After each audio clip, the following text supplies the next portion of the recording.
everyone, and welcome back to Rayman 2, The Great Escape for the N64. And in this episode, we're going to be taking on the Furry Glade. Let's just jump straight into it, shall we? That's a very energetic intro than usual. But, well, where to start with talking about this one and things. The Furry Glade.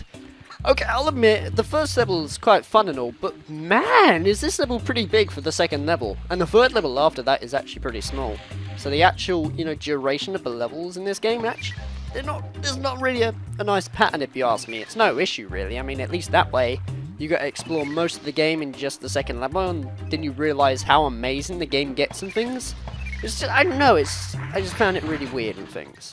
Because a lot happens in this, so this episode will definitely be a lot longer than the other one, because, oh boy, this one drags on a bit in things. Also, we come across a new mechanic here, swimming. Honestly, I don't actually mind the swimming mechanics in this game. I mean, usually in most video games, swimming can be a pain in the ass. But in this game, it's not that bad really, because all it is you press Z to go down and A to go up. And believe it or not, that's actually quite comfortable on the controller. Because I'm actually playing this on an original N64. This is not on an emulator or anything. This is actually being played on my old N64, which I had like in 2013. I did not grow up with it, sadly, but it's still nice to have it in 2013. With my copy of Rayman 2, The Great Escape for it, which I am looking at right now for some reason. But still. Also, I have a bit of a story to tell you, which involves like the recording of this game. Believe it or not, actually, in 2014, I think it was? Yeah, 2014, because that's when I got this game, for Christmas, I think. I actually wanted to do an LP of this a long time ago, and originally this was going to be recorded on an emulator, but I came across one problem in that. I'm not the biggest wizard of emulation and things. I don't really know how to configure stuff properly and stuff. I can at least do LPs of PlayStation games and things, but when it comes to N64, I came across problems with plugins and stuff, where if I played Rayman 2, some of the lums would be a weird colour and sometimes it would slow down, and I tried my absolute best to try and get it going, but it didn't really work, and I could have recorded the LP because the game did work, but I am not playing Rayman 2 and recording it when the lums are like black and things. I want to capture the full colourfulness of this game and things. So I decided to come off it and then wait until I get a capture card, and here I am now, having a capture card with the Elgato Game Capture HD, recording this game, and it's a lot of fun. Because like I said before in the first episode, it's one of my favourite platformers ever, next to Banjo-Kazooie. Seriously, this game has so much content. A lot of people say this game is better than Mario 64, but, well, honestly, I don't know which one's better, really. If you ask me, I think they're both as good as each other. They're just as revolutionary. I mean, Mario 64 basically, paved the way for 3D platformers in this day of release. Rayman 2 upscaled it, more of. So they both did a good job, if you ask me, which is why I think they're good as each other. I do not really want to have a competition to see if Mario 64 or Rayman 2 is better. But which one will I come back to the most? That is the question. Probably... oh, I don't know, really.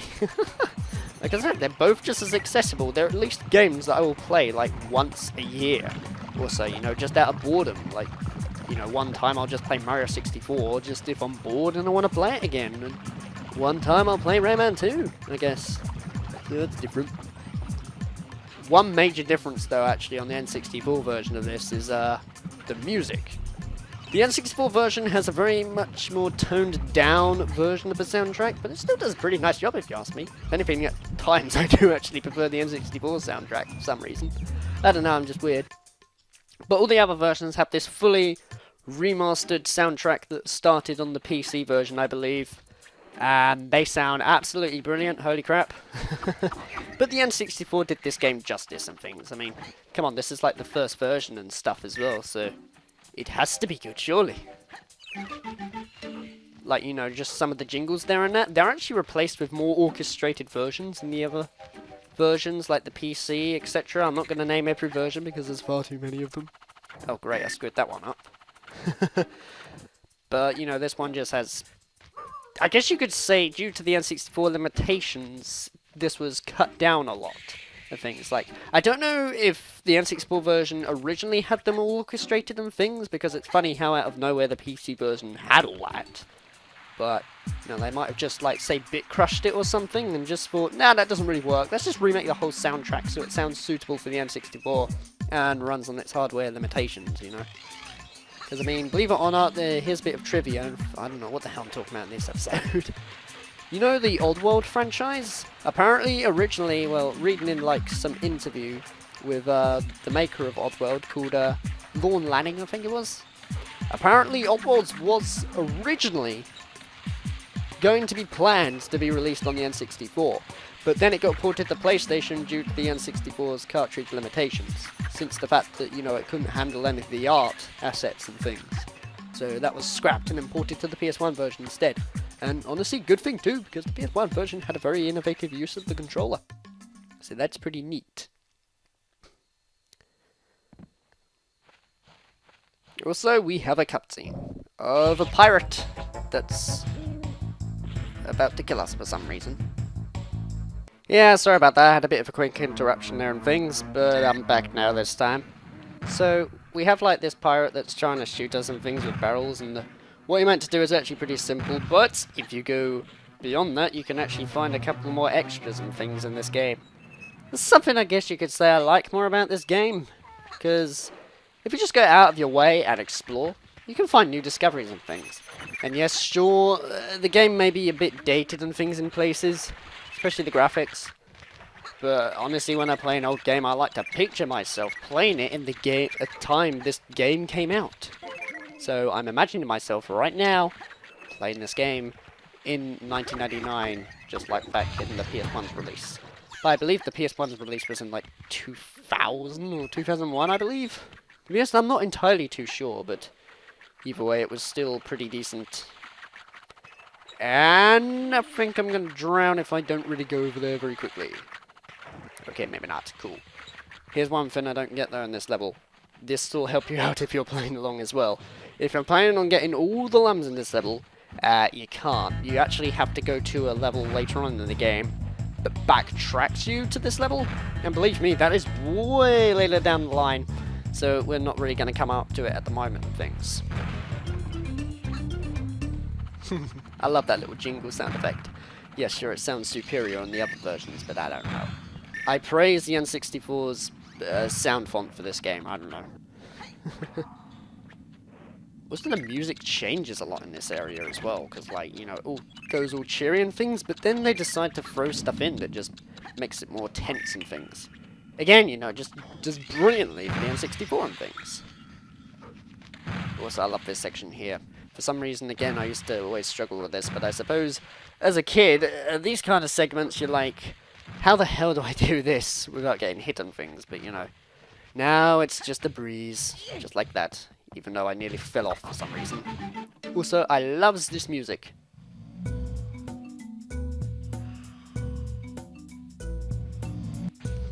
Again, if you curious and stuff, wow, I can grammar. You can actually listen to, you know, the remastered versions of this from the PS1 version, yada yada yada things, but I love the N64 version of this. Careful, there are lots of pirates in the area. There's a good chance you'll have to fight one. To move around during combat, press say. Oh yeah, I forgot I could do that. This will allow you to keep your enemy targeted and make it easier to avoid his shots. Alrighty, cool. So this is what they call strafing. Apparently in the 3DS remake of this, it was fixed. But I don't think so, really. I mean, strafing in the 3DS version was pretty much the same as it is on the N64, really. I mean, I don't mind it like this, personally, and I took a hit early in it. Oh well. Although, funny enough, the health meter on the 3DS version was completely broken. No, speaking of which, the whole 3DS version was just broken in general. Like, seriously, because, like, I do actually have Rayman 3D because, I don't know, I thought it was going to be an entirely different game, but then I found out, oh, it's a remake of Rayman 2 and things. But honestly, I didn't really regret buying it or anything, because it had been a long time since I played Rayman 2, because, like I said, I first had the PS1 version that I used to play on my PS1, obviously. Freaking hell. And, you know, something happened to the PS1, it broke for some reason. Not sure why, but that was a bit annoying. And I didn't really play it as much anymore, so instead, when I got the 3DS and stuff, I thought, yeah, I might as well get Rayman 3D. I should have really got those Street Fighter 4 in its day of release, because I got the 3DS when it just literally came out, which wasn't the smartest idea, really, because there was barely any games for it, but look at it now, it's huge. Practically every kid has one. It's like the equivalent of what the DS Lite was back in the days, you know? But it was decent playing that game again. Also, really, you're meant to use that trampoline to get over there, but trampoline or bouncy thing, whatever it is, I don't know. But you can just get through it that way if you want. This is just what I love about Lex playing in general. Just playing a game just like this and being able to yatter on about stuff, you know, and just still casually play, just like you're talking to a mate. I guess you could say that's my style of commentary, but for some reason, I don't know, to me that's just fun, and I'm just a weird little human being. I believe that's all the lums so far in this area. To be honest, it doesn't really matter if I miss any, because I can always backtrack, but at least from there, I know that when I jump straight onto the bit where I backtrack, it will, you know, save me time, and all just going back to the same level and things. Also, we're at 12 minutes so far. This is not bad, considering this is literally just my first run and stuff. I mean, I haven't really practiced this game a lot. Yes, I did play it and complete it recently and things, but, you know, I'm surprised of how many slip-ups are not happening, considering this is during recording. Also, just to be curious, and this is something that you should do as well, if you're planning on playing this game, look around. Have a nice look around in some of these empty areas, because there may just be that one goddamn lum that you can't find. And it happens to be right there. Also, there's Lee, I forgot. Free me, Rayman! Find the machine and destroy it. Here she is, she's up there. Oh, by the way, the slowdown isn't like from an emulator, because like I was saying, this was recorded from the N64. But honestly, I'm not surprised at this slowdown. I mean, just look at this game. It's got a lot of content for just an N64 game, if you ask me. At least in my opinion, anyway. And here's another... Wait a minute. Wait. I'm really supposed to go that way, but I'm curious to try something just to see if it works. Dang it. It doesn't. It appears you have to do it in the other level. For some reason, when you touch a match with the barrel, it sets it alight and causes you to fly. The logic behind that, I don't know, but come on, it's a universe of this thing with no limbs or anything that runs around shooting things with his fist. Of course, that wouldn't make any sense. There we go. Also, something I learnt like a long time ago that I was never aware of. The 3DS remake of this, because if you have a 3DS, you can actually pick up this game. While it's not the best port, it's ideal if you've never played it and you just want to find it really easily and things, you know, on a sort of decent port and things. But, you know, it's just there if you want to try it out. And I failed that. That is bad. Also, that thing's about to blow up for some reason. But the 3DS remake is actually a port of the Dreamcast version for some reason, but very broken in many places. I mean, as I stated before in the first episode, my favourite version of Rayman 2 is the Dreamcast. To be honest, it's the Dreamcast and N64 version. I have played the PS2 version of Rayman Revolution, but not that much, so I can't really say so yet. I mean, maybe I have to play the game a bit more, but so far I'm very impressed of it, because it's a solid remake. It doesn't even feel like Rayman 2, and more like an entirely different game. It looks like this whole LP series will just be me comparing versions of this game. But it gives me something to talk about playing the game, so I'll just deal with that then, shall I? So we're about to save Lee! Okay, maybe not for some reason, because that thing did not work. I don't know what happened there, but still. Okay, let's try this one again, shall we? Throw in the barrel, hit the thing. And walking across. I'm going to stop here though and things, so that way I can tell when it's going to come out, yes. I used to struggle on this bit as a kid as well for some reason. Don't ask why. I was dumb. There we go, that's what I wanted to do. where for some reason that tiny bit of machinery there powers that force field. Also magical music, and good god, her face. Wow. Lee, are you okay? I think she is, yes. Oh, Rayman, at last. I was afraid Globox had failed. It's you too, yeah. He gave me the silver lung, but we got separated. Oh, you're I need to find him and get rid of the pirates. But to do that, I'll need all my powers. I am too weak to give you back all your powers. But they broke the primordial energy core in at 2,000 lums. Wow, that broke the mood. And combining the energy has become very difficult. But there may be another solution. Have you ever heard of Polocus? I don't know how it's pronounced, but Polocus is what I'm going to say. No. He's the spirit of the world. His power are immense. His powers are immense. Video game grammar, you got to love it. He could help you defeat the pirates. Unfortunately, he has been secluded for many years, but there is a legend which says he could be awakened. If you reunite the four masks. The four masks? These masks are magical and very powerful. They are hidden in secret and mysterious places. Find them, Rayman. It's our only hope. I'll help you by giving you all the energy I've gathered. Nice. That'd be nice. Also, look at Rayman's eyes. They go nuts. Seriously, keep an eye on them. I don't know, I just love that his eyes are going all over the place for some reason. Good luck, Rayman. Thank you, Lee. In your weird onesie. It looks like she's wearing a onesie. I can't unsee that now. And now she gives us the power to grab onto purple lums, taken from the first Rayman game. Which is hard as hell. I've never beaten Rayman for the PS1. Ever, ever, ever. I cannot do it. Even to this day, it's still pretty difficult. I probably could, but I live in rage quit half the time. Cool. So I got all that done with complete ambience, with no music for some reason. And we just press on then, shall we?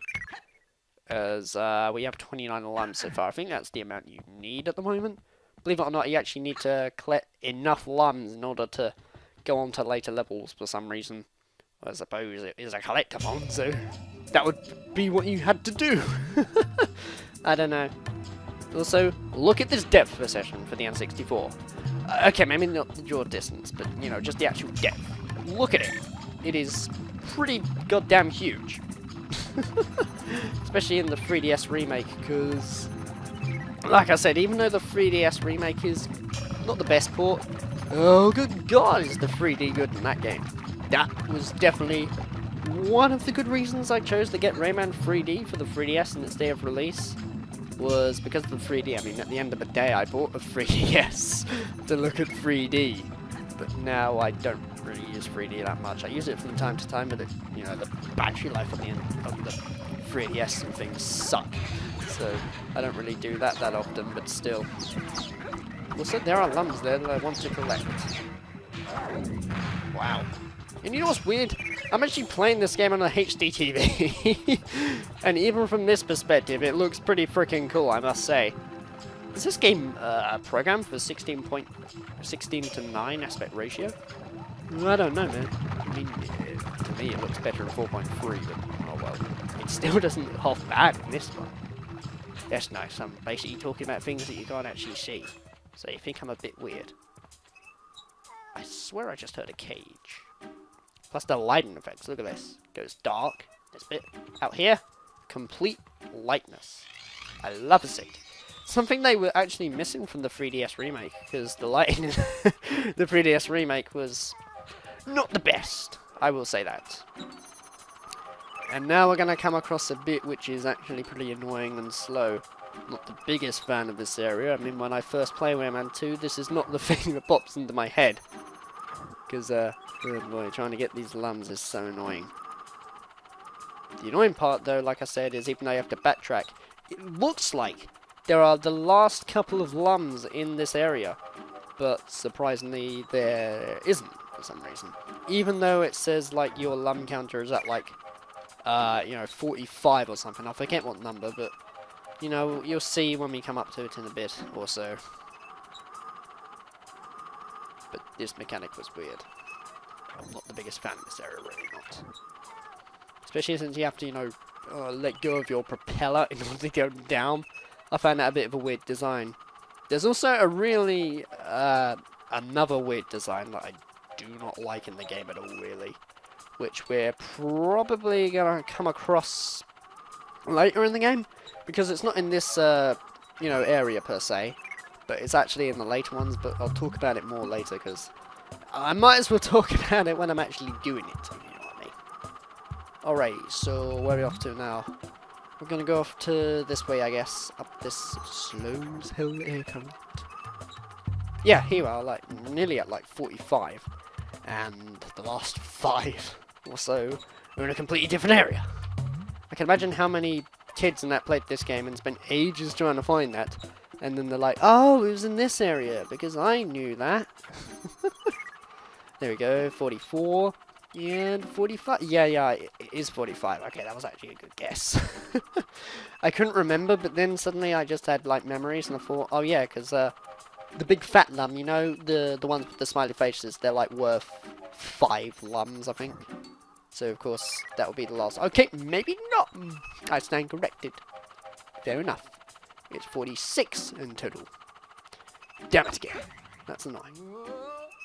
Also, that is a long swing. I feel like blimmin' Tarzan or George of the Jungle doing that.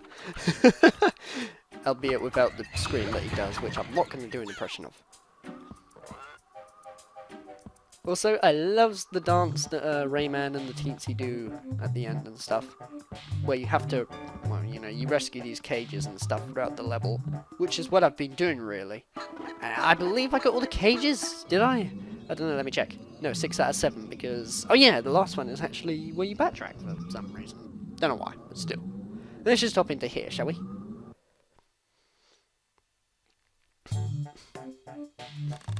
So that's the Fairy Glade done, and at the moment we cannot access to the bonus level, but honestly I don't care, because the bonus levels in this game are okay. They're not the most fun, and the controls of them are a bit weird. I'll show you what I mean in one of the episodes, I guess. Don't want to save, no, maybe not, just for recording purposes and things. Wow, that was for 23 minutes! Actually, that was not bad. I honestly thought this would be like half an hour or something, but okay, I guess I'll end it off here then, shall I? In the next episode of Rayman 2 The Great Escape, we'll be going onwards to the Marshes of Awakening. I don't like this level because of the scheme mechanics. It's still fun though, but just the controls get annoying half the time. Take care guys, I hope you've enjoyed this episode of Rayman 2 The Great Escape. And I'll see you in the next one!